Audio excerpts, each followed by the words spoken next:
What's up guys, VenomousStare here with another riveting build order tutorial video.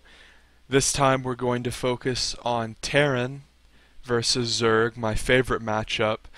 From the perspective of Terran, this is me, Savage with the Red Terran, and this is going to be a tutorial for Central Protocol, which is one of the most brutally Zerg favored maps in the pool.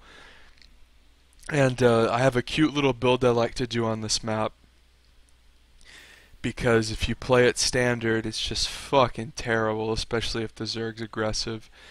So I'm not gonna lie to you and say that this build is perfected out to the supply, but the general concepts are strong and you can kind of add your own deviations in. So we went supply depot at this pseudo ramp, which this sucks for us, the fact that this is not a high ground. Because a high ground is good defensively, and against Zerg, obviously you want your base to be able to be defended easily. So CC first, gasless, and then into barracks, and then into a second barracks with no gas. This is abnormal. Usually you would see someone go gas and then go factory with reactor, Hellion, herp derp. We're not going to do that because that's what the Zerg expects, and we're already at a disadvantage on Central Protocol. As we see, the Zerg is taking a quick third, which means that we're going to be in deep shit if we let him get an economy up, because where the hell are we going to take our third? It's going to be difficult. So SimCity on this map is really important as well. This bunker is good because it defends your front door to your... it's so confusing whenever there's like it's not a real ramp, but your main ramp and natural ramp are both defended by this bunker, and you should start to build depots to help complete the wall. If you wanted to, you could build the racks up here, but I feel like that kind of invites an all-in. I feel like you're almost better building your tech in a safe spot. So here's another interesting deviation. 2 barracks.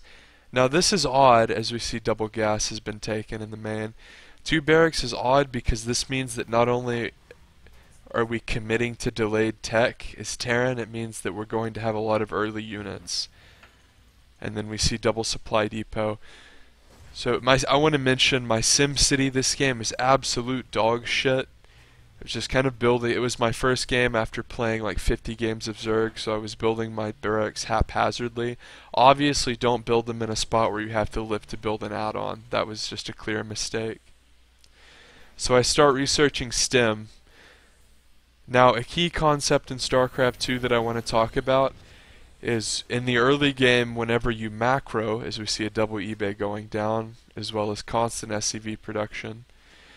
In StarCraft 2, whenever you're mining gas in the early game, it's very important to spend your gas as soon as it rolls in. If you're waiting for Stim Pack, which costs 100 gas, you want to try to hit that.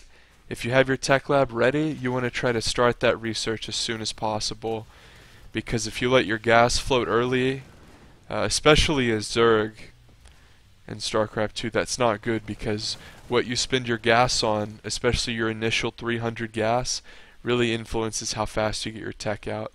So we see 4 barracks, 2 with reactor, 2 with tech lab, and this starts Marauder slow. I will say I was a little short on gas, and if I could change this, it would probably be combat shield. So combat shield over Marauder slow, although if you can't afford combat shield, definitely go with the Marauder slow. Marauder slow, of course, is a very cheap upgrade and a very strong one. This is another key element to the build. We're kind of doing this 4 racks pressure push with double upgrades.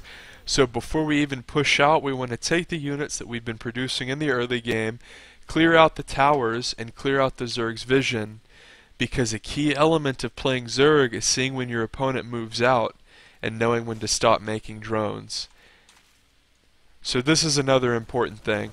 I've kind of taken the towers and established control.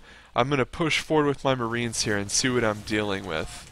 The Zerg is going double upgrades and he's getting early baneling speed.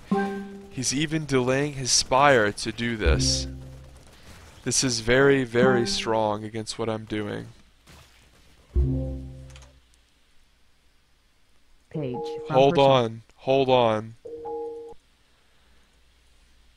So, one thing that needs to be said about this map is it's hard to spread creep out to your third. And that's important because not only does it mean that it's hard for Terran to defend your third, it's even hard for Zerg. As we see, he's starting to make creep, and he's making lots of lings and banes as well as aspire. So this is an excellent little timing here because we hit right before his power spike. He doesn't have mutas yet, he doesn't have his upgrades yet, he doesn't really have shit to defend this because our upgrades are about to kick in, and they're going to kick in hard as we see our stem here from Savagewood and immediately eviscerating the queen. Splitting is very important. There was a scan whenever I pushed to see how many banes he had.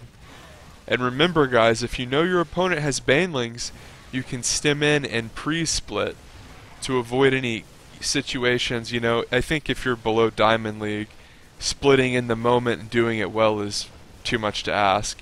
But if we know the opponent has banelings, we can pre-split, and our micro doesn't even have to be that good, and we can kick some serious ass. So this was the point of the push, to kill the third when the Zerg was weak.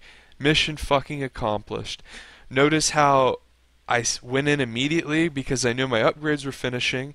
Now I didn't know I would have an upgrade advantage, but judging by the build that I did, we can kind of assume that I would.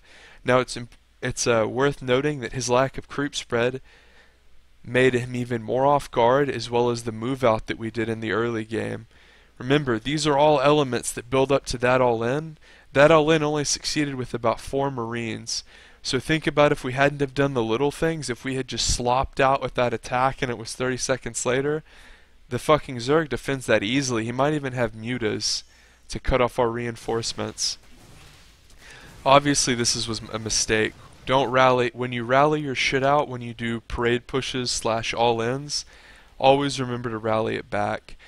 Now this is the negative part of the build that I chose to do. The starport is extremely late, as well as the armory. Now I knowingly delayed both of those things to get all of those infantry units with the 1-1 and the upgrades. That's the sacrifice I made with my build choice. However, my opponent has some mutalists out, so now I'm on the back foot. I need to be rushing out medevacs, Thor, and then after I have a backbone of that, I'll make 2-2. I'll start my 2-2 upgrades, and I want to continue to make Marines. And a lot of the times, your opponent, when they harass with mutas, okay, we're actually gonna rewind. A lot of times, when your opponent will harass with mutas, he will make severe mistakes because he'll queue an attack onto something and fuck up and not pay attention. This is one of the most common ways to miss micro mutas. Even good players do it. So obviously we make tanks out of our factory while we can't make Thor. And he tried to run in, but we had this little SimCity. The SimCity forced his Zerglings to run through a narrow choke into my tank. Obviously there should have been units there. They were dealing with those mutalisks. Now the wall probably should have been completed, but the fact that we had a little bit of a wall was extremely helpful. So when you see these depots out here and think, oh well, why didn't you build barracks out here? Remember that depot walls are preferable to barracks walls in late game because we can completely lower them, meaning that we don't have to deal with any of that at all, any of that problem.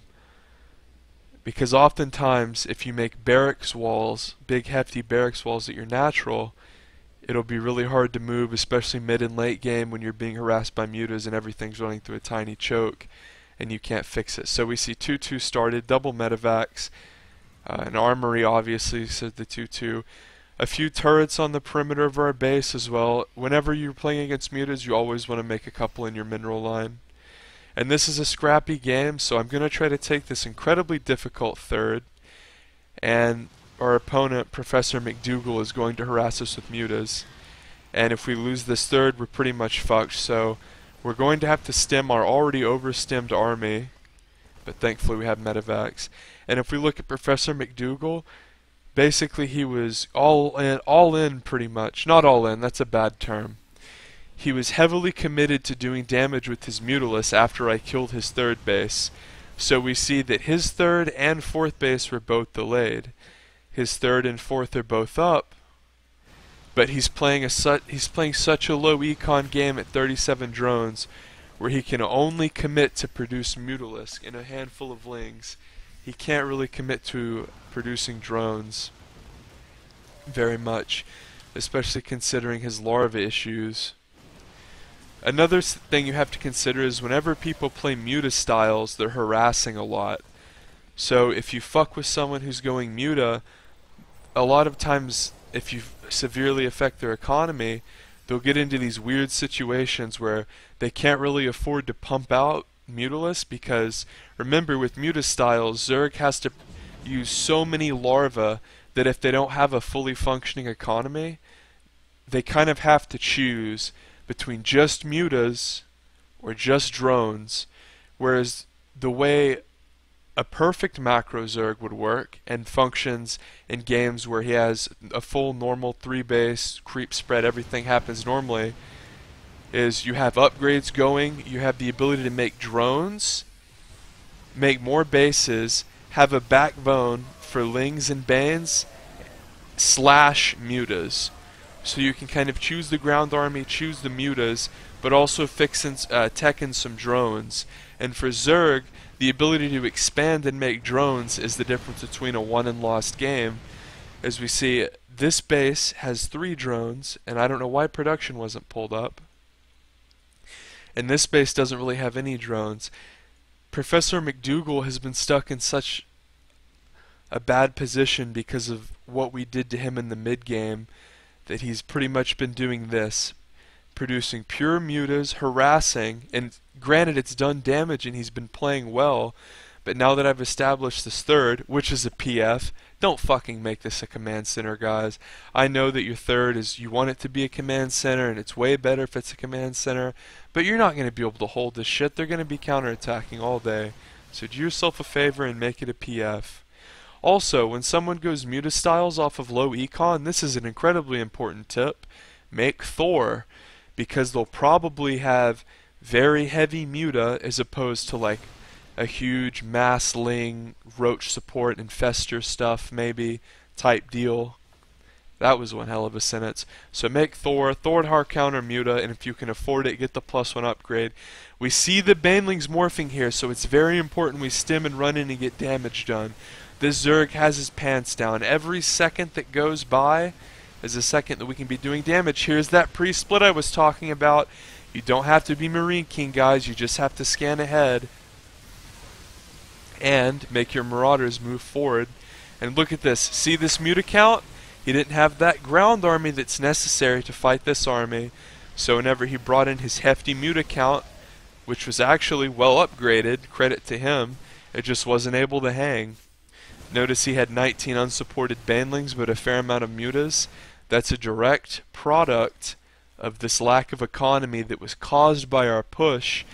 I hope you guys are kind of seeing that in a build in StarCraft, everything is kind of tailored to set off chain reactions and manipulate your opponent in certain ways. At least a good build, if everything goes according to plan. Which, you know, you saw me fuck up all my building add-ons. It's just proof that even if you don't have to play perfectly for everything to still work out. And we see, LOL, what a joke race. Always nice to make your opponent rage. If you enjoyed this, hit subscribe. If you liked it, hit like.